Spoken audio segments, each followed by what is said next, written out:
What's going on? Happy hump day. We have Kyle and Mauricio, and things seem to have been turning ugly in their separation. Alexis Bellino and Jansen go official with their new relationship. And yes, we will be answering all of your burning questions about celebrity plastic surgery and injectables. So I hope you are ready for it. Let's go. Oh, hi, it's me, Zack Peter, pop culture junkie, reality TV insider, published author, and host of the No Filter with Zack Peter podcast.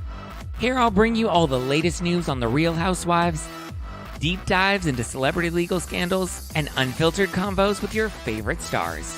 I've got you covered. And yes, I always keep receipts. So be sure to hit that like button and subscribe for all the latest tea.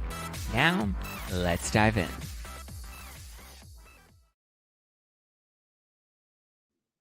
Hello, happy Wednesday, everybody. It is hump day. I hope you guys are getting hump today. Hey. So we have a lot to break down today. But first off, congratulations to Ariana Madix. It was just announced that she's going to be the new Roxy Hart in Chicago. We know Candy Burris has done it before. Erica Jane has done it before. Lisa Rinna has done it before. Now Ariana Madix has joined the cast of Chicago. Congrats to Ariana. She did not win Dancing with the Stars. She came in third, which it was, I think, sorry, that was a spoiler alert. But so it was Jason Mraz in second, and then Xochitl Gomez, who was number one. She took home the mirror ball, which is now the Len Goodman mirror ball, now that he's passed and they've decided to name the mirror ball after him. We do have a lot that we'll break down today. We have Alexis and Jansen that we'll get into. Kyle and Mauricio, we have an update on their separation. There's a new source that's speaking out to Life and Style. We have a Spears family update that will give really, really good throwback vibes to Real Housewives of New York with Aviva Drescher. Shannen Doherty is opening up on her new podcast about her recent divorce, claiming that she was cheated on. We'll get into all of that. But first, I have a very special guest who's on the show today. He is going to be talking to us all about the do's and don'ts of injectables. He was referred to by our good friend Kate Casey from Reality Life with Kate Casey. Please welcome Dr. Jonathan Zelken. Hey, Zach, how are you? Thanks for inviting me on the show. And thank you, Kate, if you're watching, for putting us in touch. It's really an honor to be here. Yes. How are you? I feel like I have so many. Well, actually, I feel like the audience has so many questions about injectables because we've been talking about them so much. And I'm very open about, what I do with my face. Well, tell me, what do you do with your face? Nothing. I was born perfect. No, all right. That's how everybody is. That's the beauty of injectables. Yeah, I do get some Botox and filler. So that's a great starting point. I think the beauty of injectables, at least in Orange County, is that, they are everywhere. It's like Starbucks, everywhere you go. It's widely available, minimal downtime, minimal risk. The cost profile compared to surgery is a lot lower. And injectables give you a subtle beauty when they're done right and when they're done judiciously by scrupulous nurses and doctors. And that's the most important thing to be aware of. Okay, so how do we know where to start? Do we start with Botox? Should we start with filler? Do we go to a med spa? Do we go to a plastic surgeon? Like, there are so many options, and you can drive down, Ventura Boulevard and see like $4 a unit Botox. Get a Groupon today. Yeah, so the first thing to be aware of is that people always call everything Botox. It's like when you get like Kleenex, for example. You get Kleenex, but I actually buy my Kleenex from Amazon, and it's probably like KYIJW brand. But I call it Kleenex. And I think the problem is people are doing the same thing with Botox. So Botoxes are not all created equally. There's a lot of sort of gray and black market products out there.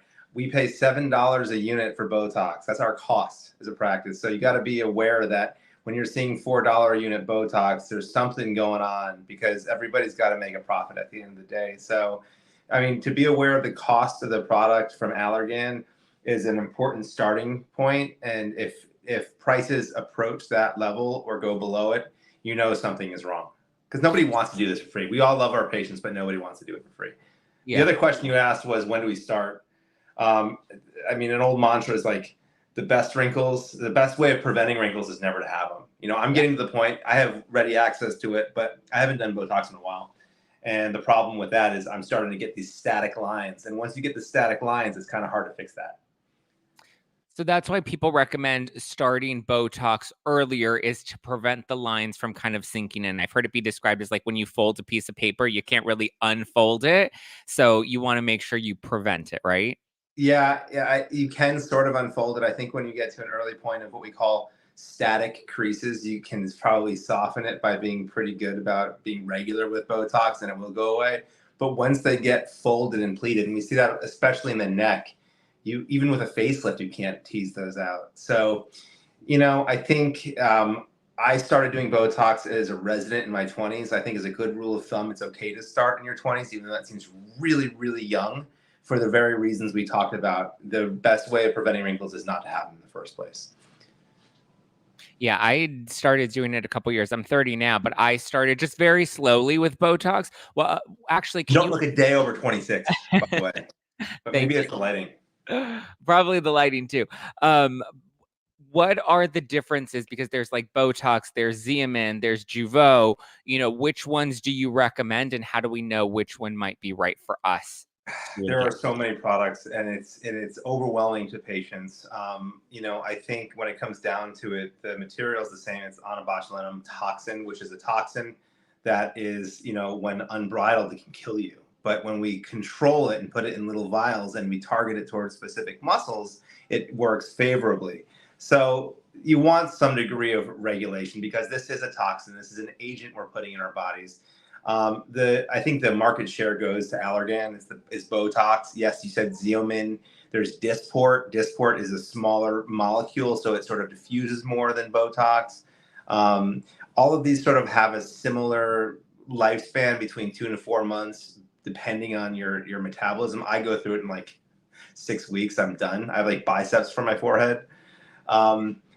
Some people say that when you get Botox, after a while, like you get immune to it, so you have to switch to Xeomin or something with a different sort of molecular profile, so your body doesn't respond to it or like become immune to it.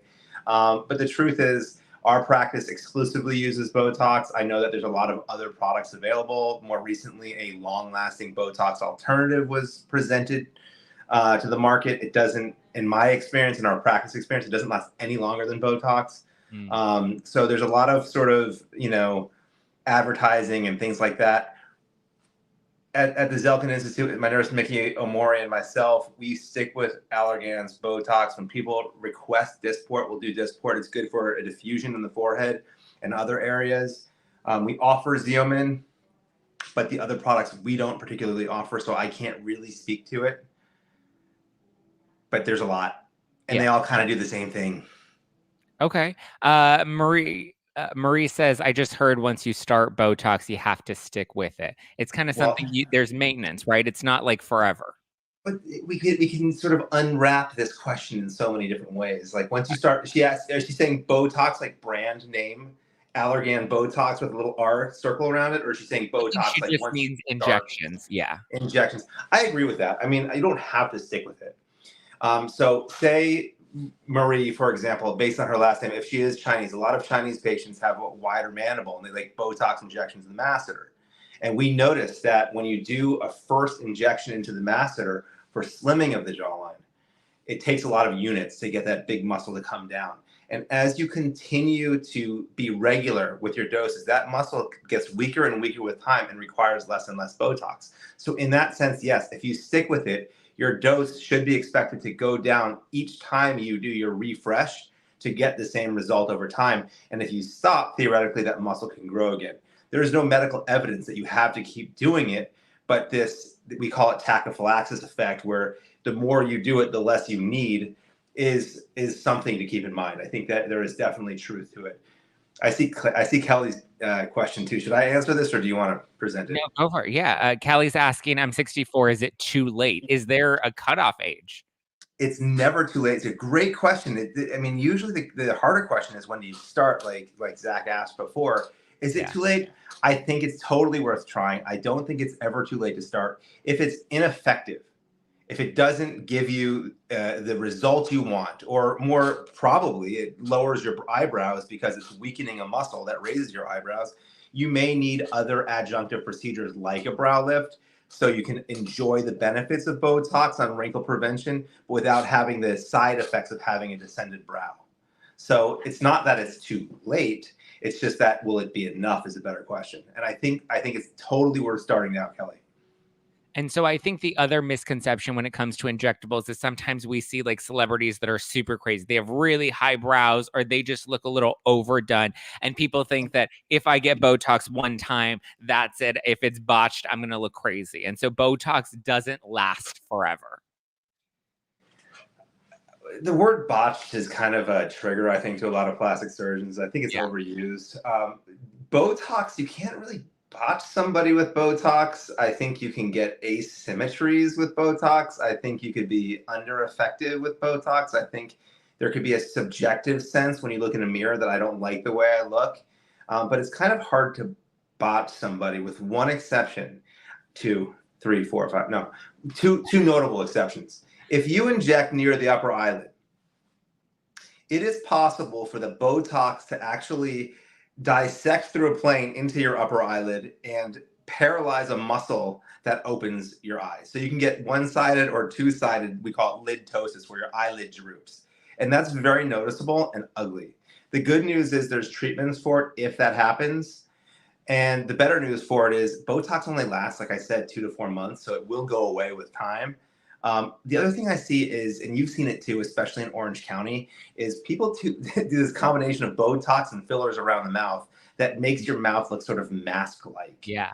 You know what I'm talking about when It's they like talk and their upper lip yeah. doesn't move, and it's kind of like, is this a societal phenomenon or is this a medical thing? In this case, I think that Botox around the mouth should really be done judiciously. And I think when you're working around the eyes, you need to make sure that you don't inject in a way that puts somebody at risk of eyelid droop. And if that does happen, that you are prepared to combat that outcome with appropriate understanding of medications and reassurance to a patient to walk them through the process.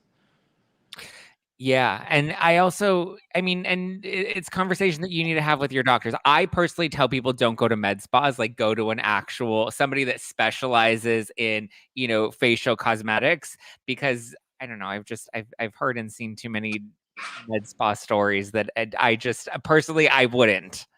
Thank you, Zach. I am flattered by that. It warms my heart. I remember as a med student at Tufts in Boston, the dental students would actually be trained as part of their instruction on Botox, and the medical students wouldn't be. I'm like, dentists doing Botox?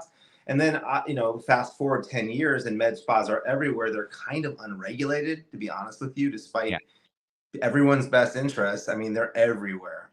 I will tell you this. As much as I appreciate you saying go to a plastic surgeon who specializes in the face and make sure you trust them, and I think there's some truth to that, there are a number of med spas that have such good experience and oversight. I think the way that you must gauge this is if you've got a friend or somebody who's been somewhere with success and they have a long-standing relationship, that is the best sort of word-of-mouth referral. If you don't know anybody, say I moved to Miami and I don't know anybody, I agree with you. I think if I go to a med spa that is held in conjunction with a facial plastic surgeon or a plastic surgeon who specializes in the face or a dermatologist, there is a better chance of having a dependable result. If for no other reason, the accountability that a physician has over the patient.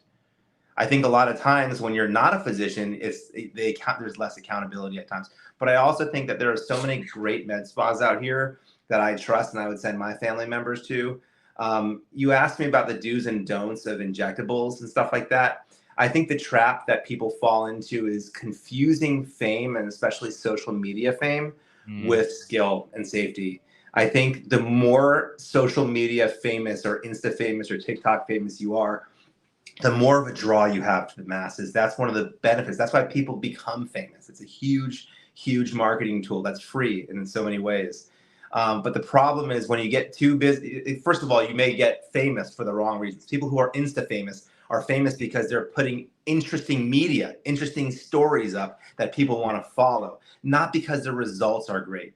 So I think you're choosing somebody for the wrong reason. And when somebody gets too busy, you lose that human touch. You lose that sort of boutique feel. You lose that word of mouth referral. So I do think that word of mouth referrals are the best. I take pride that our med spa is sort of small and boutique-y, and all of our patients are a close knit, tight knit, network of friends who send their friends, and that's what we go for. Money Grace wants to know, can bad Botox injections give you a black eye? So bruising does happen when you get injectables sometimes, correct?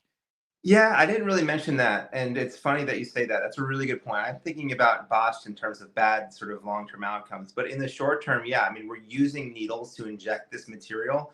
And you've seen it in older people with thinner skin, lighter skin, particularly. There are rich whatever. There's rich networks of veins and arteries that are tiny and surround the eye.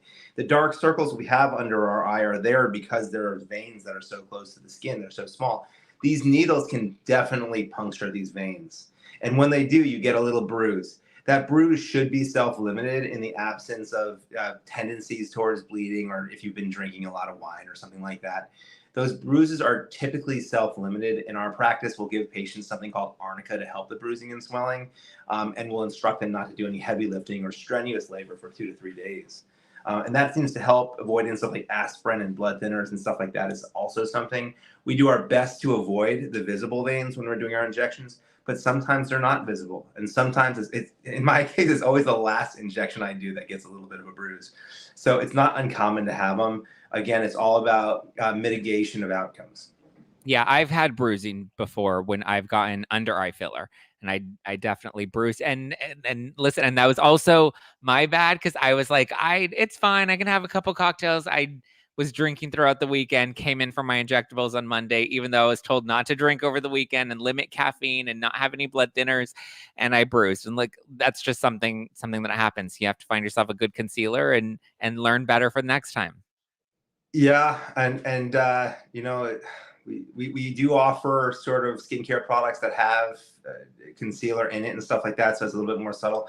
But I think honestly, it comes down to the injector again. Sometimes getting a small bruise is inevitable. It's not the sign of a botched injection or a bad injector. It's about what you do when it happens. When I see it, I put my thumb or my index finger on it right away. We put some cool gauze on there. We put a little bit of arnica, and we provide guidance. And to my memory, I can't really recall anybody who's had a long like a bad bruise that has been an issue for more than a day or two. It's usually a very short-lived, almost like a pencil point in the face type thing. It's not like a big black eye. The woman who asked the question said Heather Gay in parenthesis. Now, I don't know if you could tell me what happened to her. Yeah, so well, Heather Gay had a really gnarly. She's a housewife of Salt Lake City, and she had a really gnarly black eye. Some people were assuming, she claims she doesn't remember where she got the black eye from, but people were saying maybe it was possibly from bad Botox injections. But it was a really substantial black eye that it didn't. I don't know. To me, it seemed a little too extreme for it to just be an injection.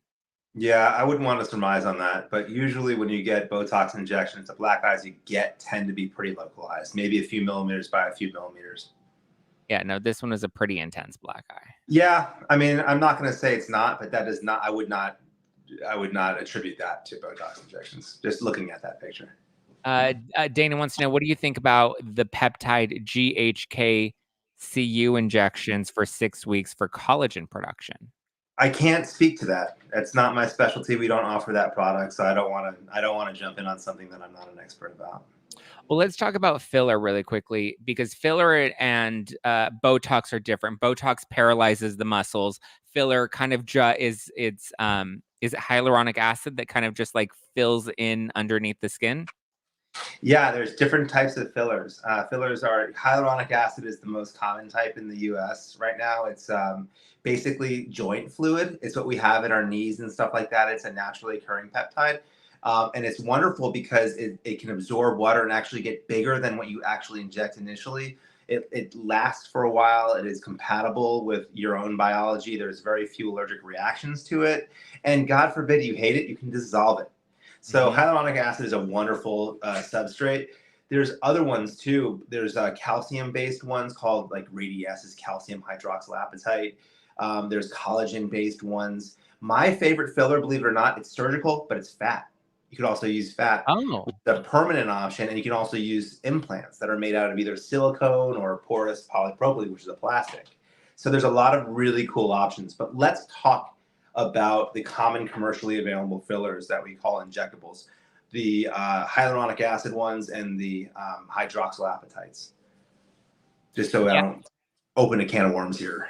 Yeah, no, I always do, because that was one of the questions that people asked me this week, or what do I recommend for getting rid of like the bags under your eyes? And I said, I noticed when I started getting under eye filler that kind of just smoothed out my face. And then for the first time in June, I got a little bit of mid cheek filler, just because I noticed that my smile lines were really starting to sink in. My face was really hollow. So I just started doing a little bit of filler to kind of make it a little fuller. Yeah, and we talk about this a lot, especially with this whole burgeoning concept of Ozempic face. We talk about facial gauntness and how we can maximize the face and things like that. The under eyes is a very, very technically challenging area to inject because you have thicker skin. But when you have thinner skin like mine, where you can see every dark circle and every nook and cranny, any imperfection in injection technique or any swelling or any globule of this HA that exists will become visible. Is it like a sausage, or even worse, if it's injected too close to the skin, kind of a blue bleb? You've seen it before. It looks like it's pretty noticeable. And a lot of times this bluish discoloration can be like permanent, even years later, trying to dissolve it. So when you talk about botching, I think this is a very easy place to botch. I think if you don't go to a skilled injector or somebody who's like learning on you, there's a really good chance you're not going to get a favorable result. I think your eyes look great, but I am always hesitant to recommend people jumping into getting under eye filler because it is a technically challenging area and you really need to find somebody who knows what he or she is doing. Yeah. Mimir is saying, is filler what I need for under eye bags? What do you recommend for under eye bags? I think it's Mimere. Mimere? Is it Mimir? I don't know. It may be Mimere. I know. I'm kidding. I think that eye bags is just like Botox. It's just like Kleenex. I mean, this deserves a physical examination because one's perception of what an eye bag is could be something totally different. Some people call these festoons out here eye bags. Other people call this tear trough an eye bag, and other people call the bulging under the eye, which I would consider an eye bag, an eye bag. Depending on your anatomy, your goals, your expectations. I mean, if you've got fat excess under the eye, the solution will probably be surgical. Does it mean you can't try filler once to try and conceal this? Yes, but I don't think in certain cases that filler is going to be an end-all be-all solution. This is one of the more salient arguments for going to a med spa that is associated with a plastic surgeon. If you go somewhere that offers all solutions from injectables to surgery, you are going to be more likely to get a solution that really helps you achieve your own goals rather than all I do is injectables and therefore if all I have is a hammer, everything looks like a nail. And then you're going to be prone to overcorrection and having bad results. So again, for Mimere or Mimir, your question, it really depends. If you want your under eye, Mimere, I was right. Mimere. You really should go to somebody who either has a close association or a referral recommendation for a surgeon. But if you are young and depending on what your definition of under eye bags are, yes, we totally can do some sort of filler to make them concealed a little bit. At some point, surgery is probably going to be the option. And surgery is to have the bags removed, right? Yes. I don't like to remove the bags. Oftentimes what I'll do is called transposition. So under the eyeball, if you squeeze your eye, you see the fat pad bulging out. That is, you've got 3 fat pads under your eyes. Rather than taking all of that out and hollowing your eye out and looking gaunt, 30 years ago, this guy Goldberg came up with this technique where you can release this ligament under your tear trough, pull it out and get that fat and sort of drape it down into your cheek. So it's sort of a permanent filler under your tear trough, and it really blends the lower eyelid and the cheek beautifully. That is the better solution than just taking out the fat. It's repositioning. And that's the whole concept in facial plastic surgery. It's not taking away fat. It's not adding fat. It's moving fat. It's modulating. Yeah, which I feel like is what the Kardashians do a lot. And that's why they say like they don't have a lot of like injectables in their bodies. But I think from what I've seen, it's a lot of fat. And that's, I feel like, becoming more and more popular with like different body contouring is it's repurposing fat in certain areas to give people flatter stomachs, tinier waists, bigger hips, bigger booty. I don't know what the Kardashians are doing. It's beyond my understanding as a plastic surgeon. There's so much going on there. But you even have to consider the reality of fillers or not fillers, but filters. I remember seeing some video about how even on live TV, one of the Kardashians moved her head a certain direction, and you can see that her jawline shape changed on live TV. So filters are such a relevant part of their appearance to the world that it's kind of hard to take anything that anybody says or shows seriously when it comes to the Kardashians in particular. Endub says, are there any specific health conditions where filler would not be recommended? Yeah, I mean, depending on the filler and stuff like that. I mean, if you've got bleeding tendencies like we talked about, if you've got certain allergies, if you're breastfeeding, you got to give it second thought. If you're pregnant or thinking about becoming pregnant, you've got to think about it. And again, it's sort of it is sort of filler dependent, depending on what filler you use. But yes, there certainly are certain medical conditions that are contraindicated. Kelly says, can you address Botox for chronic migraines? Yeah, I think it's a really good question. Botox is a great solution for chronic migraines. People don't understand where the source of chronic migraines are, but a lot of times it's nerve irritation. And some of the nerves that can be involved are the nerves that kind of come from the top of your eye, called the supraorbital nerves, or from the back of your head, called the occipital nerves. And when you have muscle stimulation, which is this sort of muscle sheet that goes over your head, the frontalis muscle and the occipitalis muscle, as these activate and become sort of more active and overgrown, they can cause and trigger nerve symptoms that spark a migraine. So by putting Botox and softening this entire area and releasing some of the tension on those nerves, it is possible that you can mitigate many of the symptoms of migraines that start from the front or in the back. Brittany says that her mom always used to use Vaseline to prevent wrinkles. Is hydration, how important is hydration and also sunscreen? I think those are two big topics right now for people that maybe don't necessarily want to jump into the deep end when it comes to injectables. Yeah, I think Brittany's is spot on. I mean, I don't recommend Vaseline per se. I think there's sort of lighter moisturizers that you can use, but moisturization in general is a really good idea. Vaseline can cause sort of like milia, which is oil glands to sort of build up and things like that. But they do make a lot of sort of medical grade moisturizers that are skin friendly. I think that hydration, moisturization, Botox, and avoidance of excessive sunlight, as well as avoidance of like alcohol regularly, smoking, all these lifestyle factors, plus good genetic stock are the features that make some people age better than others. So it's the whole concept of being born with it and working for it. I mean, there is going to be some contribution of genetic input, and there's going to be some contribution of lifestyle factors that make you look the way you do. All we have control of is the lifestyle factors. Good hydration, good skincare routine, meaning moisturization at bed and in the morning. I use Retin-A every single night. That's tretinoin, and you can get it from your plastic surgeon or dermatologist's office. And avoidance of like smoking and other things like that is how you can stay looking young longer. Now, there is a really big storyline that's playing out on the Real Housewives of Salt Lake City, right? Or actually, it's not playing out on the show, but it's involving two of the women that are on the show. One of them owns a med spa, and one of the other women visited her med spa. She is being accused of not paying her tab. She says that she didn't pay her tab because they gave her bad filler. As you mentioned earlier, it is possible to dissolve filler, correct? It is possible You get bad to filler, dissolve filler. you can correct it, right? Yes, but there's an asterisk, and it always goes back to going to somebody who knows what he or she is doing. So if you can imagine injecting filler, a lot of times I do it as little BBs. I do it as like sort of spot treatments. You know, I don't feather and stuff like that oftentimes. So I kind of know how I do it. I have my way of doing things.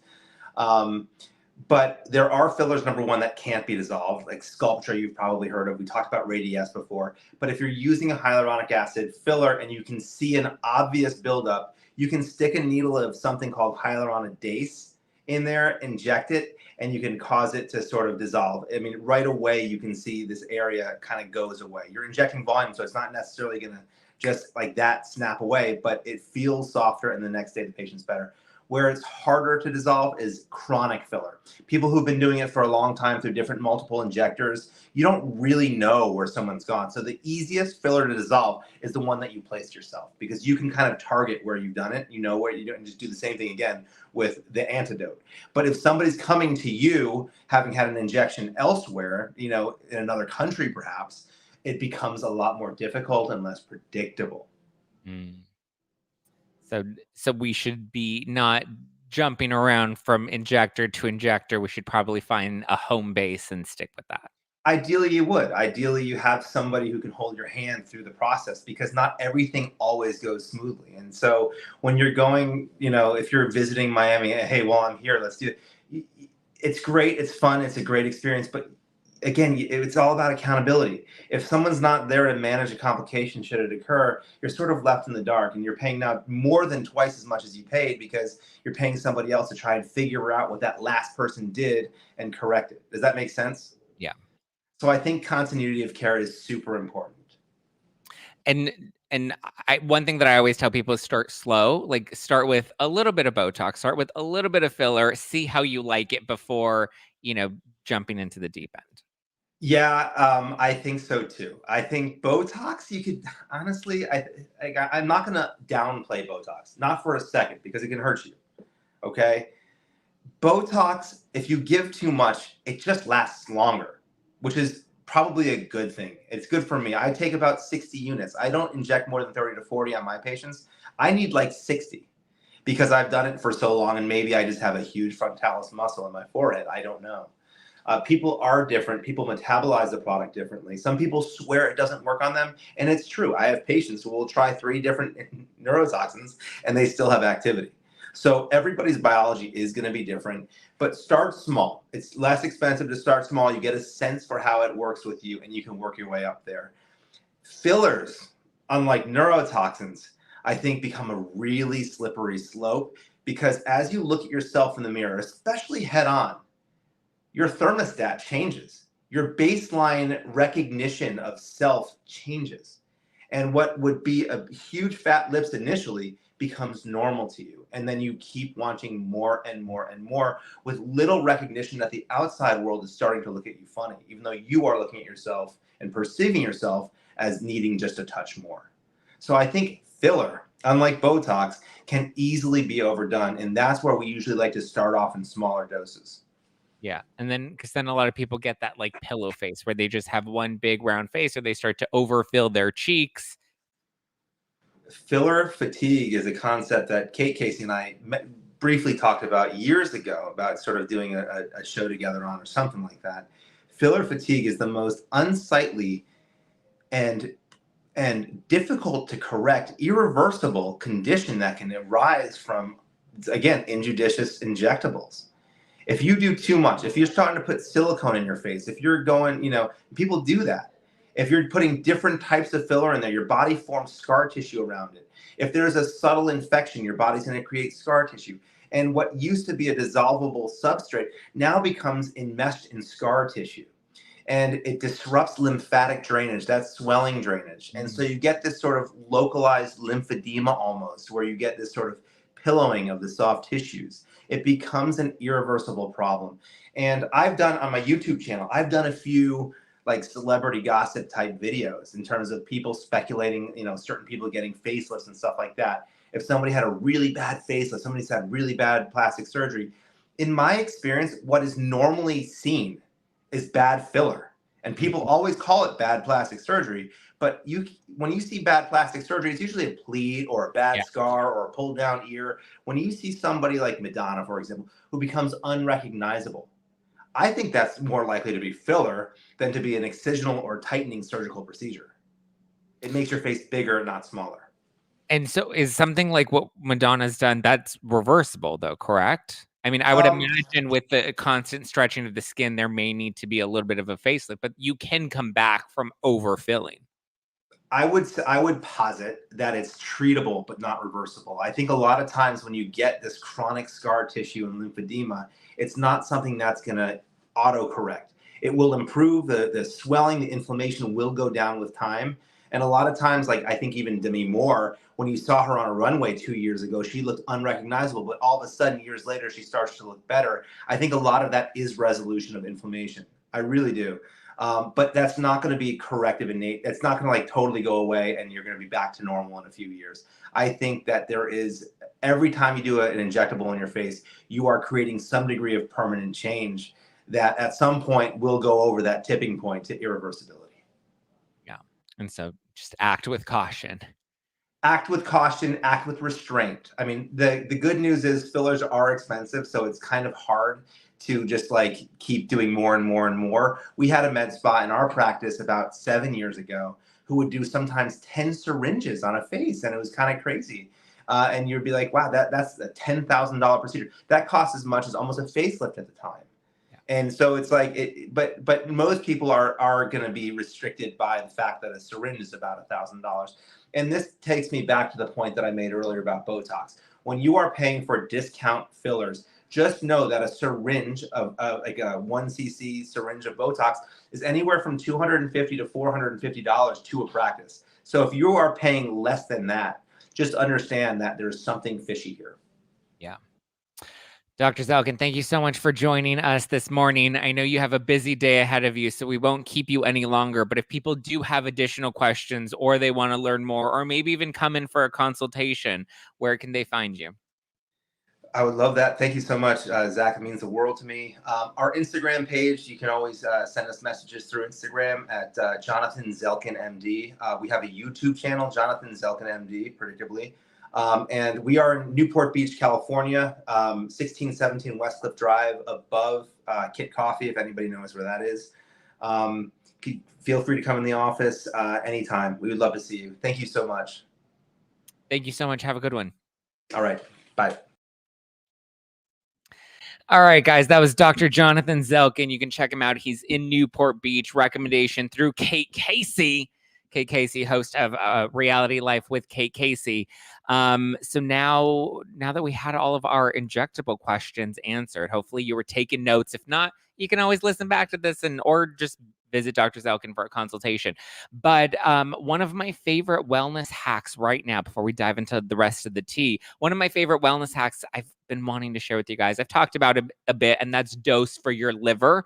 It's yummy, and it's just a great upgrade to your daily health routine. My whole thing is, it's like, why wait for the new year to start taking actionable steps, which you can start right now to help keep yourself on track, right? We don't need to go hard all December and then have a big haul come January. We can just start to take little steps now. And unlike other wellness shots, Dose does not contain any of the standard juices or powders. Dose is formulated with organic herbs. It's vegan, it's gluten-free, dairy-free, zero sugar. Dose for your liver is formulated with ingredients that are clinically shown to support your liver health.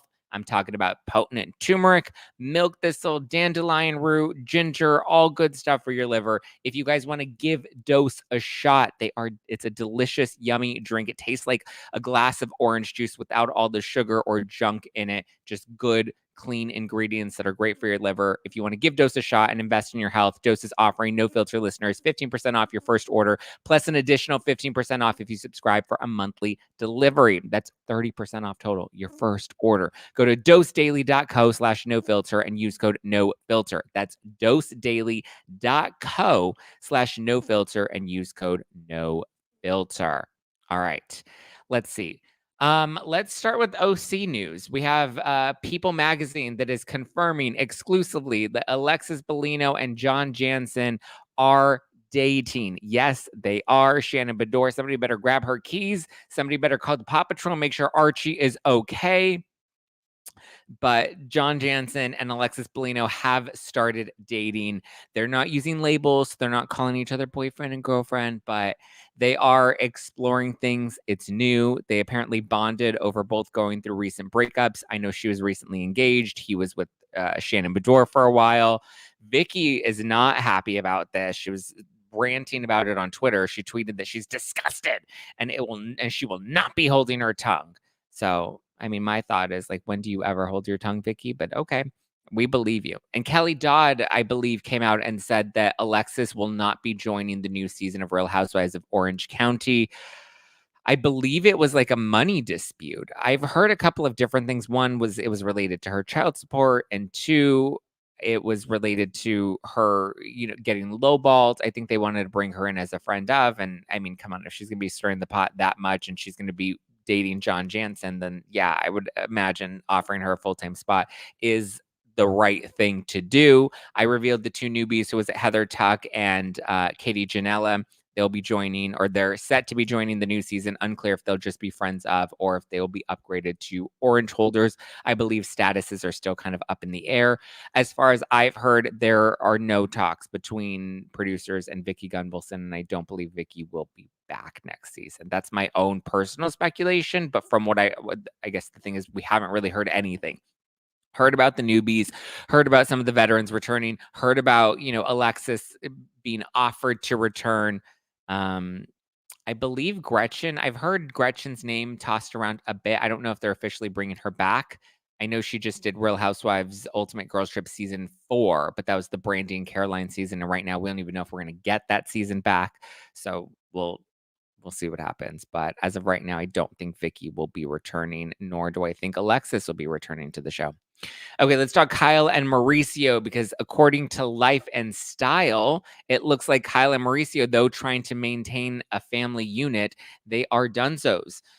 So, according to this source from Life and Style, things have turned ugly and they don't want to be married anymore. Kyle's not happy the fact that Mauricio is kind of living his life. He seems to be ready to be single and ready to jingle his balls this holiday season. I mean, they're separated. They've been separated for at least, a year now? Because October of last year is kind of when things, I feel like, started to get rocky and they started to put things on ice. Kyle says that we'll learn more about her grieving journey because she did lose her friend Lorraine. She passed away to suicide, and Kyle said that, that definitely put a strain on her marriage because Mauricio, though he tried to show up and be there for her, he just wasn't able to show up in the ways that she needed. Then she went and found herself Morgan Wade, and now her and Morgan Wade seem to be better. I mean, friends are better, have a better relationship than her and Mo. Kathy Hilton also just did an interview I saw recently. She had a pajama party, and she did an interview where she says that Kyle and Morgan are really good friends and she just wants Kyle to be happy. Kind of got the impression that she was okay and happy with Kyle and Mauricio being on a break. I just felt like Kathy never really liked Mauricio, and I don't think Mauricio ever really liked Kathy. So I feel like Kathy is in support of this split. We'll see what happens with Kyle and Morgan, but the more we see of Morgan, the more I feel like they just have clear chemistry. So I'm not surprised. I don't know how much further she and Mauricio are going to last. The issue, I think, is that they don't have a prenup. So right now, splitting up everything between Kyle and Mauricio is going to get messy. They have their net worth, I believe, is $100 million. So imagine dividing $100 million in assets, from properties to money to assets. Like it's gonna get kind of messy. I mean, I would imagine that now I think it's better to divorce earlier when you can keep things amicable rather than divorcing when there's a lot more resentment or things become contentious, because I feel like once you get to that point, it just gets messy and then everybody gets hurt in it. But despite that, Kyle shared in a recent interview with The Messenger that they will be spending Christmas together in Aspen. So they're continuing to have a strong family unit, at least for their girls. We'll see what happens. $100 million in assets. That's a really big net worth. It's not going to be easy to split. Okay, let's keep it moving. Let's talk about Amy Robach and TJ Holmes. Okay, you'll remember these were the GMA hosts. They were like, mom and dad on GMA, and they fell in love and were having an affair, even though they were both married, and then they got fired for the big scandal because they were having an affair. Now they have a podcast together, and apparently they're still going strong. And now it's been revealed that not only are Amy and TJ still going strong, but now apparently their exes, Andrew Shue and Marilee Feibig, they're now dating. So this is like a whole wife swap sort of situation. Amy and TJ revealed that at first they thought that they were being pranked, that they didn't think that this was real. And I mean, come on, that who would think that that's kind of weird, right? Like, that's like Brandy Glanville and, oh God, what was Leanne Rimes' ex name? Stuart, Sebastian, I don't know, something. But he was the chef. Remember, that would have been funny if like Brandy and Leanne Rimes' ex started dating after Eddie Cibrian and Leanne Rimes started dating, and it was just like, whoop, wife swap. I mean, I wonder if they would have like a four-way in the bedroom. Kind of interesting, right? Um, I I don't know, guys. I don't know. It's just it's kind of funny to think that they've. I mean, I guess they can bond, being like, "Oh yeah, my wife screwed your husband screwed my wife." Like it's a good moment of bonding, getting to know each other a little better. So, all right, good for you. In other news, we also have Jamie Spears. He has lost his leg. Lots of Britney fans seem to be relishing in the fact that he had knee surgery recently, which led to an infection, which led to him having to get his leg amputated. So, I mean, first of all, Aviva Drescher did it first. She ran so that Jamie Spears could walk. It's just interesting that, his life is now in shambles. He seems to be losing a lot these days, not just limbs, but his whole reputation seems to be going down. Brittany dips out of his life, and now he's got no leg to stand on. So for a second, this is kind of fucked up. For a second, I was like, was this intentional? Like, is somebody like, or there's some like mega Britney fans so like, this guy is terrible, so let's intentionally mess with him. I mean, losing your leg is like pretty serious business. I feel like that would be kind of like mean if this was intentional, but like, how do you lose I don't know. Like, how does an infection get that bad? Like, how does it get to the point where you get such a bad infection that they're just like, oops, you need a knee replacement, but now, sorry, your whole leg's gone. Like, how does that even happen? Everybody keeps saying karma, karma, karma's a bitch. I mean, listen, I don't know. You take advantage of your daughter and you lose a limb. I don't know. It's not great for him. He's not, he's doing the best he can, I guess. Oh man, could you imagine if you lose your leg after losing your daughter?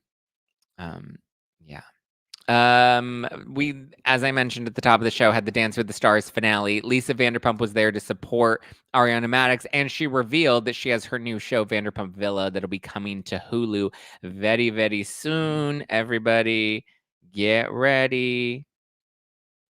It's a very, very soon, very, very soon, very, very soon, soon, soon, soon. Hey. So yeah, she says that it's a bunch I believe they filmed it in Europe, and she had a bunch of people that work for her in a villa, and it's villa versus sir. So instead of them being servers, I'm assuming like this kind of feels like Below Deck, like a Below Deck style show, but like on land in Europe, a European Below Deck on land. But it's coming to Hulu. So we'll see if this one lasts. I know a lot of her other spinoffs didn't really take off. Vanderpump Pets didn't take off. Overserved with Lisa Vanderpump didn't take off. I don't know. Might be fine. But yeah.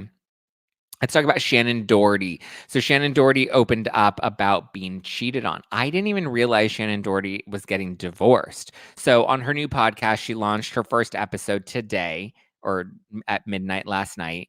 And the new show is called Let's Be Clear. And she says that instead of doing a memoir, or she calls it memoir, no memoir, she says instead of a memoir, she decided to do a podcast. And she's opening up about why her marriage ended. She says that her ex, Kurt, who she was with for 14 years, they had a not so great split. She filed for divorce. It was announced back in April. She's revealing that it ended because he was actually having a 2-year affair. And she found out about it just as she was about to go into brain surgery to have a tumor removed from her brain. My God, like Shannen Doherty has been through it, you guys. Uh, I don't know if you remember, she had, what was the name? Oh, Shannon Says. Remember, she had, it was a WeTV reality show called Shannon Says, where it documented her marriage to Kurt. They've been together for 14 years. That's crazy to think that they were together for so long. And then he was cheating on her while she had cancer. And then she goes in to have a tumor removed from her brain. I mean, her first episode is very raw, I have to say. It's only about 45 minutes. I really enjoyed it. I like Shannen Doherty. Loved her on Charmed. Loved her on 90210. So she also did the 90210 reboot, which I loved on the CW, even though it got canceled. And she did the BH 90210 reboot, which was like a parody of like the actors' lives. They were playing themselves, but like heightened versions, like caricatures of themselves. So she says that she takes responsibility for some of the issues in her marriage, and she also seems to take responsibility for how cancer impacted her marriage. I think that's really tough because it's like you can't control that, but she seems to carry at least some guilt about like, well, shit. And I think I remember her saying this, like when she was going through her cancer journey. She now is in her stage 4 of cancer, which we know is terminal. And she's just trying her best to live life as best she can. But I mean, couldn't you wait until she at least, God, I hate saying that, but like, couldn't you wait, Kurt, a bit? Like, I understand it's challenging, but a 2-year affair, you had a girlfriend for 2 years? That's crazy. Like, to me, that is wild. I get it that like it's challenging. Cancer is challenging and you need an emotional escape. You need somebody to kind of be there for you as you're trying to be there for your partner. But it makes me sad. She seems optimistic though. She says that she loved him with all her heart. It breaks my heart. She's like, I loved him with all my heart. She says that after she found out, she was obsessed with getting to the truth. She said that she spoke to the other women, or the other woman, sorry. She got really candid on it. It was a really good episode. I'm actually looking forward to listening to the rest of her podcast because she says that she's going to be very open and vulnerable in a lot of these things. She's going to revisit a lot of the 90210 days and the charm days. My heart breaks for her, but she does say that she's open to finding love again one day. I mean, that's optimistic, right? You're facing stage 4 cancer. Your partner of 14 years cheated on you for 2 years in this affair. Terrible. But at the same time, the fact that she can even still be open to love, considering, because she also talks about her mom and she talks about how her mom passed, or when her dad passed away, how her mom never wanted to remarry. Once she lost her husband, like that was it. She was devoted to her husband. She was very much dedicated to her marriage, and her mom has no interest in finding anybody else. And her mom's not facing stage 4 terminal cancer. So I think it's a beautiful thing that she's at least open for however much time she may have left, being open and just allowing love to come her way, I think is well deserved. But Kurt, I can't believe you broke her heart. I remember watching Shannen Says. And listen, I don't think Shannen Doherty is the easiest partner to be with, but you know what? She's doing the damn thing. She's living her best life. Okay, I think that's all I have for you. I don't think anything new has broken. Taylor Swift was named Person of the Year by Time. Good for her. I'll cover that tomorrow. I have the ladies of Pop Apologists that'll be on the podcast tomorrow. We'll talk more about Taylor Swift. We'll talk more about Real Housewives of Beverly Hills because we'll be recapping that on tomorrow's show. So get ready. The ladies of Pop Apologists will be on the podcast tomorrow, which is Thursday. We will be doing our YouTube members only on Thursday evening, which will be uploaded for No Filter Plus members on Apple on Friday. So still get your bonus episode. I will be doing my Salt Lake City recap with Josh from Louisiana. He will be here tonight, so get ready for that. We're going to recap this week's episode of The Real Housewives of Salt Lake City. All right, guys, I love you. I appreciate you. You can keep up with me at Just Plain Zack all over the internet. Keep up with the podcast at No Filter with Zack, and get ready for more tea to come, more tea to be spilled. Oh, sorry, I'm just like checking myself out right now because Dr. Zelken said, I don't look a day over 26. And I was like, wow, that's so sweet. Thank you, Dr. Zelken. That makes my ego feel good on this hump day. Too bad I'm not humping anybody today. Well, I guess the night is still young. And the night is still young. Okay. All right, guys. I love you. I appreciate you. I will talk to you tonight for our Real Housewives of Salt Lake recap on my YouTube channel, youtube.com/justplainzack. Zack Peter on YouTube. So get ready, Freddie. Josh will be here tonight. It'll be FUN. All right, guys. I love you. I appreciate you. Have a wonderful rest of your day, and I'll talk to you tomorrow. Bye.